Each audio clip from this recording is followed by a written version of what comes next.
Doctor ortho Ayurvedic oil and capsule. अब दर्द भी घुटने टेकेगा। उत्तर प्रदेश में मिशन 2027 में जुटी बीजेपी का बूथ विजय अभियान शुरू। 403 सीटों पर बूथ अध्यक्ष सम्मेलन आयोजित किए जा रहे, संगठन को धार देने को कवायद। निर्मोही अखाड़े के महंत और राम मंदिर ट्रस्ट के सदस्य महंत दिनेंद्र दास ने निर्मोही अखाड़े से निष्कासन की खबरों का किया खंडन। कहा, अखाड़े के 19 पंचों में से 13 पंच उनके समर्थन में, जबकि कुछ लोग कर रहे साजिश। बेटा निकला मां का हत्यारा, गुलदार नहीं, महिला के छोटे बेटे ने की थी गला दबाकर हत्या। आरोपी बेटे ने हत्या को गुलदार के हमले का रूप देने की कोशिश की थी। पोस्टमार्टम रिपोर्ट में हुआ खुलासा।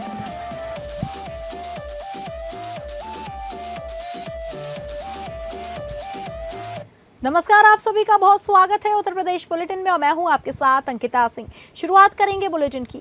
उत्तर प्रदेश कैबिनेट की बैठक में कुल 18 प्रस्तावों को मंजूरी दी गई है, जिनमें उच्च शिक्षा विभाग से जुड़े कई अहम फैसले भी शामिल हैं। छात्राओं को उच्च शिक्षा के लिए प्रोत्साहित करने के उद्देश्य से रानी लक्ष्मीबाई स्कूटी योजना को कैबिनेट की मंजूरी मिल गई है। वहीं भारतीय ज्ञान परंपरा को बढ़ावा देने के लिए प्रदेश के विश्वविद्यालयों और महाविद्यालयों में शोध पीठ स्थापना के प्रस्ताव को भी हरी झंडी दी गई है। इन महत्वपूर्ण निर्णयों पर एपीएन न्यूज ने उत्तर प्रदेश के उच्च शिक्षा मंत्री योगेंद्र उपाध्याय से विशेष बातचीत की। इस दौरान मंत्री ने कैबिनेट के फैसलों की जानकारी दी और दिल्ली में चल रहे धरना प्रदर्शन को लेकर भी अपनी प्रतिक्रिया व्यक्त की। योगी कैबिनेट की बैठक में आज तमाम प्रस्ताव पास किए गए, जिसमें उच्च शिक्षा विभाग से जुड़े भी कई अहम प्रस्ताव रहे। हमारे साथ बात करने के लिए प्रदेश के उच्च शिक्षा मंत्री योगेंद्र उपाध्याय जी हैं। हमारे पार्टी के संकल्प पत्र में था कि उत्तर प्रदेश के अंदर हायर एजुकेशन को प्राप्त करने के लिए जो ड्रॉप रेट थी छात्राओं की, वो बढ़ी हुई थी, उसको कम करने के लिए उनको सुविधा संपन्न बनाया जाए छात्राओं को। तो उसमें स्कूटी देना, जिससे आवागमन का साधन उनको उपलब्ध हो, और स्कूटी देने का जब एक उनको प्रोत्साहन मिलेगा तो प्रोत्साहित भी होंगे पढ़ने के लिए। तो उसी संकल्प के अनुरूप उनका अनुसरण करते हुए आज एक प्रस्ताव आया अपने कैबिनेट में।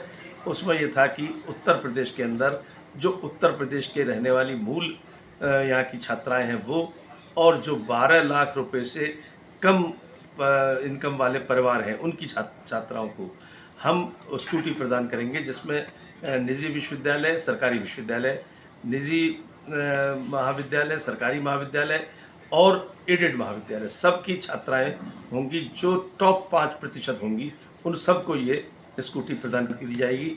इसमें एक पैकेज शामिल किया गया है कि स्कूटी के रजिस्ट्रेशन का खर्चा, बीमा का खर्चा और एसेसरीज का खर्चा सरकार वहन करेगी। साथ में ही वितरण के समय 5 लीटर पेट्रोल और एक ISI मार्क का हेलमेट दिया जाएगा, जिसमें कि यह भी व्यवस्था की गई है कि मुख्यमंत्री जी के विशेष निर्देश पर कि जो दिव्यांग छात्राएं होंगी उनको सबको दी जाएगी ये स्कूटी, तथा शहीदों के परिवार की छात्राओं को और जो निराश्रित परिवार हैं उनकी छात्राओं को भी ये स्कूटी प्रदान करेंगे। देखिए, जिन लोगों ने अभी तक पूरी शिक्षा व्यवस्था इसी तरह चौपट की, ये वो लोग हैं जिन्होंने कभी ये नारा दिया था कि आप हमको वोट दीजिए, हम आपको नकल का अधिकार देंगे। तो ऐसे लोगों ने ही शिक्षा व्यवस्था को चौपट किया है। आज राष्ट्र विरोधी ताकतों को, राष्ट्र विरोधी शक्तियों को, जो कि शिक्षा व्यवस्था के नाम पर शिक्षण संस्थाओं की आड़ में इस देश पर कब्जा करना चाहती हैं, उनको आज प्रश्रय दे रहे हैं। और वो लोग जब प्रदर्शन करने आए तो इनका जनता के रूप में सपोर्ट और नैतिक और शारीरिक सपोर्ट मिला।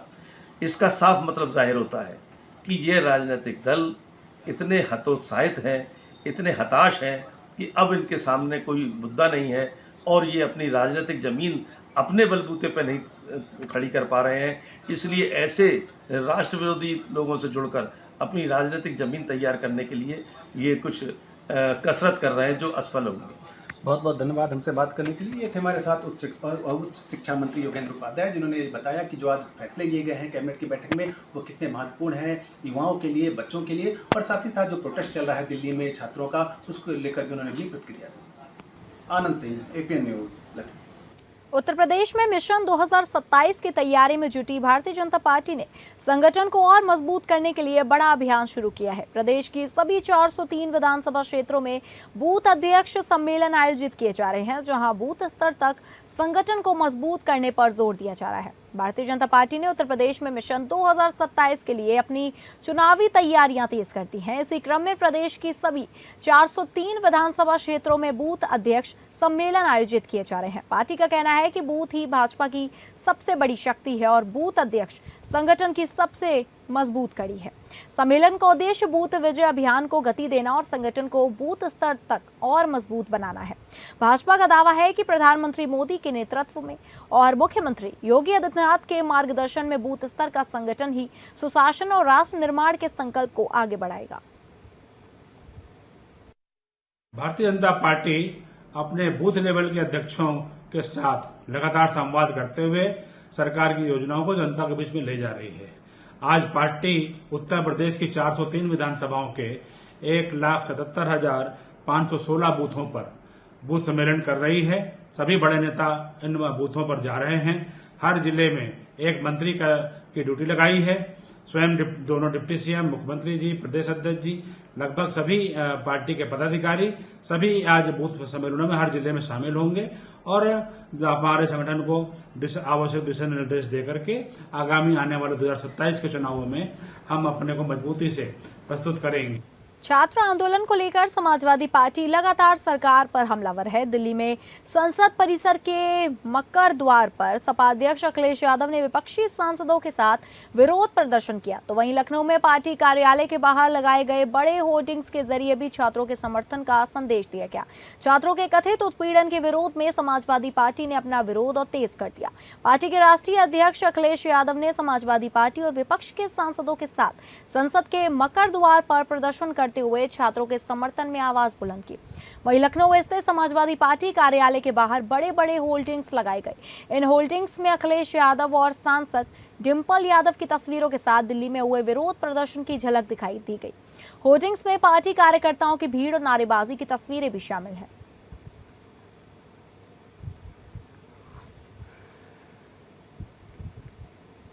मैनपुरी में छात्र आंदोलन को लेकर सियासत तेज हो गई है। कांग्रेस के प्रदेश महासचिव प्रकाश प्रधान ने दावा किया कि उन्हें उनके आवास पर नजरबंद यानी कि हाउस अरेस्ट कर दिया गया।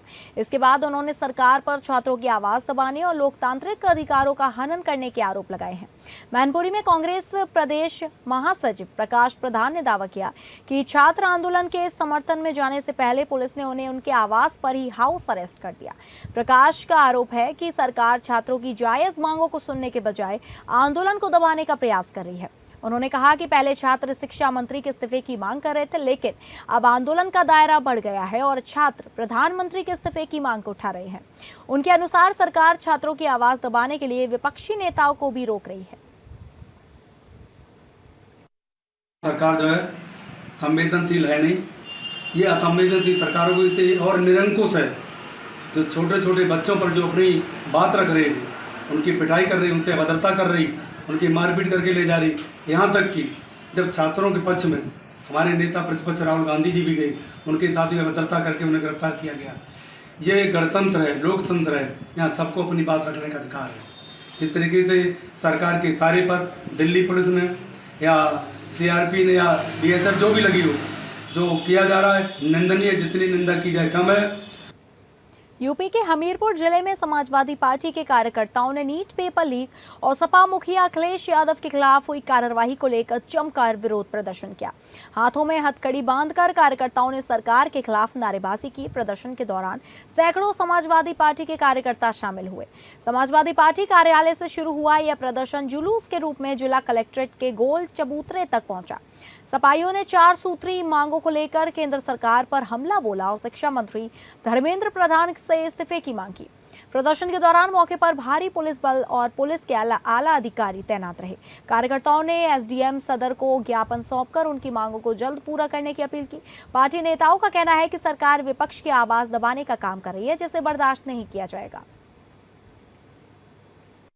जंतर मंतर में पुलिस द्वारा छात्रों के ऊपर बर्बर लाठीचार्ज और छात्रों के खिलाफ जो मुकदमे वो वापस किए जाएं और जो व्यक्ति अंदर है, जो लड़के छात्र, उनको तुरंत रिहा किया जाए। तीसरा, जौहर विश्वविद्यालय रामपुर में उत्तर प्रदेश सरकार द्वारा जो बुलडोजर की कार्रवाई की जा रही है, छात्रों को भविष्य में देखते हुए उस पर तत्काल रोक लगाई जाए, ये हमारी मांग है। अगर मांगे पूरी नहीं होती है तो क्या करेगी? लगातार समाजवादी पार्टी आंदोलन करती रहेगी। जब तक हमारी ये मांगे मानी नहीं जाएंगी, तब तक हम लोग आंदोलन करते रहेंगे। यूपी के कौशाम्बी जिले में नीट पेपर लीक मामले को लेकर कांग्रेस ने सरकार के खिलाफ मोर्चा खोल दिया। जिला कांग्रेस कमेटी के पदाधिकारी और कार्यकर्ता जिलाध्यक्ष गौरव पांडे के नेतृत्व में मंझनपुर कलेक्ट्रेट पहुंचे और राष्ट्रपति के नाम जिलाधिकारी के माध्यम से ज्ञापन सौंपा। कांग्रेस नेताओं ने मामले की उच्च स्तरीय और निष्पक्ष जांच के साथ दोषियों के खिलाफ कड़ी कार्रवाई की मांग की। नेताओं का आरोप है कि पेपर लीक जैसी घटनाएं लाखों छात्रों के भविष्य के साथ खिलवाड़ है और इसमें देश की परीक्षा व्यवस्था पर गंभीर सवाल खड़े हो रहे हैं। कांग्रेस नेताओं ने कहा कि नीट जैसी महत्वपूर्ण परीक्षा में पेपर लीक की घटना से लाखों छात्रों और उनके अभिभावकों का भरोसा परीक्षा प्रणाली से उठ रहा है। कार्यकर्ताओं ने पूरे मामले की निष्पक्ष और उच्च स्तरीय जांच कराने, दोषियों को चिन्हित कर उनके खिलाफ कठोर कानूनी कार्यवाही करने की मांग की। कांग्रेस नेताओं का कहना है कि भविष्य में ऐसी घटनाओं की पुनरावृत्ति रोकने के लिए परीक्षा व्यवस्था को पूरी तरह पारदर्शी और सुरक्षित बनाया जाना जरूरी है। इस दौरान कांग्रेस कार्यकर्ताओं ने सरकार से छात्रों के भविष्य को लेकर गंभीरता से कदम उठाने की मांग की। हम लोगों का जंतर मंतर पे जो छात्रों के विरुद्ध लाठीचार्ज की गई, आंसू गैस के गोले छोड़े गए, फायरिंग की गई, छात्र कई घायल हैं, अस्पताल में पड़े हैं, माता पिता उनके विचलित हैं, कुछ लोग गायब हैं। मैं ये सरकार से पूछना चाहता हूं कि जो आरएफ के लोग थे उनका टैग क्यों नहीं था? सादी वर्दी में क्या आरएसएस के गुंडे थे? किस तरीके से सरकार पूरी तरह से बर्बरता पे उतर आई है कि 154 पेपर से ज्यादा धर्मेंद्र प्रधान लीक करा चुके हैं, लीक मंत्री हैं वो, उनका इस्तीफा मोदी सरकार क्यों नहीं ले रही है? निर्मोही अखाड़े के महंत और राम मंदिर ट्रस्ट के सदस्य महंत दिनेंद्र दास ने प्रेस वार्ता कर अखाड़े से निष्कासन की खबरों को पूरी तरह निराधार और भ्रामक बताया। उन्होंने कहा कि अखाड़े के 19 पंचों में से 13 पंच उनके समर्थन में हैं, जबकि कुछ लोग उनके खिलाफ साजिश रच रहे हैं। महंत दिनेंद्र दास ने बताया कि 22 जुलाई को मणिराम दास छावनी में श्री राम जन्मभूमि तीर्थ क्षेत्र ट्रस्ट की बैठक होगी। बैठक में ट्रस्ट के 3 रिक्त पदों को भरने, राम मंदिर में चढ़ावे के नोटों की काउंटिंग व्यवस्था और सुरक्षा व्यवस्था की समीक्षा जैसे अहम मुद्दों पर चर्चा होगी। उन्होंने कहा, बैठक में जो भी निर्णय लिया जाएगा वह सभी ट्रस्ट सदस्यों को स्वीकार होगा।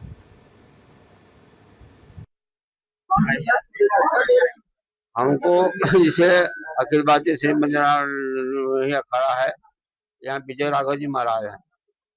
विजय राघव महाराज की सेवा करने के लिए पूरा प्रयास किया जाए, जो पंच लोग उनका सहयोग करें और किसी प्रकार अखाड़ा आगे जाए, देश में सद्भावना प्रेम बना रहे। अखाड़े से आपको निकालने की बात की जा रही है लगातार, क्या साजिश चल रही है आपके? वो सबका विचार, कोई गलती देखे हो हटाने के लिए बोल रहे हैं, अगर ठीक हो जाएंगे तो अपने आप रख लेंगे। खबरों में आगे बढ़ेंगे और बात करेंगे जहां बिजनौर में जिस महिला की मौत को पहले गुलदार का हमला माना जा रहा था, उस मामले में पुलिस ने चौंकाने वाला खुलासा किया। पोस्टमार्टम रिपोर्ट और गहन जांच के बाद पता चला कि महिला की मौत गुलदार के हमले से नहीं बल्कि उसके ही छोटे बेटे ने गला दबाकर की थी। हत्या के बाद आरोपी ने घटना को गुलदार के हमले का रूप देने की कोशिश की। दरअसल जनपद बिजनौर के थाना हेमपुर दीपा क्षेत्र के गांव अभीपुर जट निवासी बीरो देवी जंगल गई थी। सूचना मिली कि उन पर गुलदार ने हमला कर दिया, जिससे उनकी मौत हो गई। सूचना पर पहुंची पुलिस ने शव को कब्जे में लेकर पोस्टमार्टम के लिए भेज दिया और मामले की जांच शुरू की गई।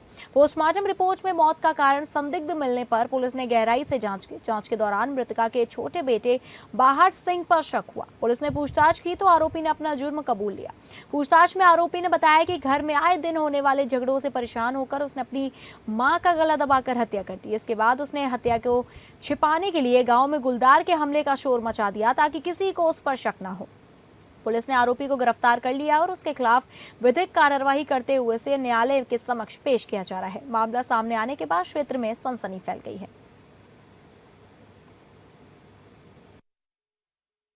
थाना हिमपुर दीपा के ग्राम अजूपुरा जट से डायल 112 के माध्यम से सूचना प्राप्त हुई कि गांव की एक महिला जिसकी उम्र 70 वर्ष है, उसकी गुलदार द्वारा हमला करने की वजह से मौके पर दुखद मृत्यु हो गई है। इस सूचना पर तत्काल थाना पुलिस तथा फील्ड यूनिट मौके पहुंची तथा घटना का निरीक्षण किया गया तथा मृतका के शव का पंचायतनामा करा करके पोस्टमार्टम जिला अस्पताल मोर्ची भेज दिया गया तथा इस क्रम में यह अवगत कराना है कि कल दिनांक 21 जुलाई को पंचायतनामा पश्चात जो पीएम किया गया था उसका रिपोर्ट का अवलोकन करने पर ज्ञात हुआ कि मृतका की मृत्यु गला घोटने के कारण होना पाया गया है।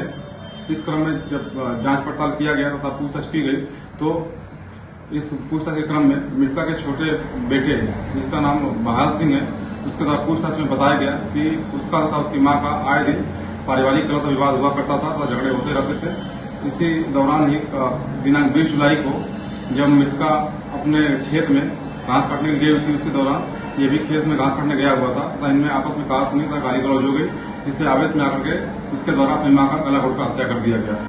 लखनऊ के नाका क्षेत्र में डीएवी कॉलेज फ्लाईओवर पर बड़ा हादसा हो गया। बीती रात करीब 12 बजे तेज रफ्तार बिना नंबर की थार ने बाइक सवार 2 युवकों को जोरदार टक्कर मार दी। टक्कर के बाद बाइक थार के अगले हिस्से में फंस गई और करीब 100 मीटर तक घिसटती चली गई। हादसे में बाइक सवार गंभीर रूप से घायल हो गया। आसपास मौजूद लोगों ने पीछा कर थार सवार 2 युवकों को पकड़ा, जबकि एक युवती समेत 3 लोग मौके से फरार हो गए। थार में 4 युवक और एक युवती सवार थे। पकड़े गए युवकों को पुलिस के हवाले कर दिया गया। बाइक पूरी तरीके से क्षतिग्रस्त हो गई है। गंभीर रूप से घायल युवकों को अस्पताल में भर्ती कराया गया।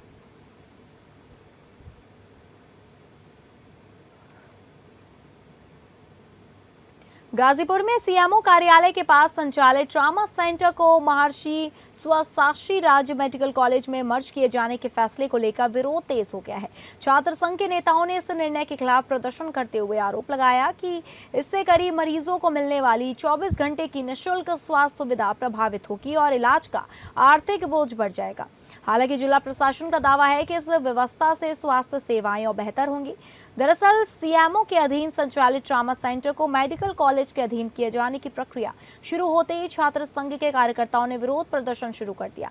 प्रदर्शनकारियों का कहना है कि ट्रॉमा सेंटर में अब तक मरीजों को 24 घंटे निःशुल्क इलाज की सुविधा मिलती थी, लेकिन मेडिकल कॉलेज में मर्ज होने के बाद मरीजों और उनके बीमारदारों पर आर्थिक बोझ बढ़ सकता है। छात्रों ने ट्रॉमा सेंटर के उपकरणों और संसाधनों को दूसरी जगह शिफ्ट किए जाने पर भी कड़ी नाराजगी जताई। इसी दौरान विरोध के बीच जिलाधिकारी अनुपम शुक्ला ने स्पष्ट किया कि ट्रॉमा सेंटर को बंद नहीं किया जा रहा, बल्कि इसे और अधिक आधुनिक तथा सुविधा युक्त बनाने के लिए मेडिकल एजुकेशन विभाग के अधीन किया जा रहा है। देखिए, ट्रॉमा सेंटर को हम लोग फंक्शनल कराने का प्रयास कर रहे हैं। ट्रॉमा सेंटर अभी तक जो था वो स्वास्थ्य विभाग के पास था। आगे हम लोग भविष्य में मेडिकल एजुकेशन डिपार्टमेंट, जो कि ज्यादा इक्विप्ड है, जिला अस्पताल भी वही चला रहे हैं, उनको हम लोग देने का कार्य योजना बना रहे हैं।